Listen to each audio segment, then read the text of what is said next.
मतदारसंघामध्ये कुरकुम सारखी MIDC आहे आणि रोहा, बदलापूर, अंबरनाथ, तळोजा, पाताळगंगा, डोंबिवली या भागामध्ये सुद्धा अशा प्रकारच्या MIDC आहेत.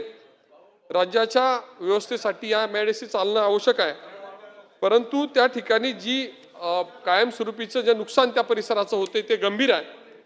त्याच्यामध्ये सातत्यानं प्रदूषण कमी करण्यासाठी आम्ही प्रयत्न करतोय, यश येत नाही.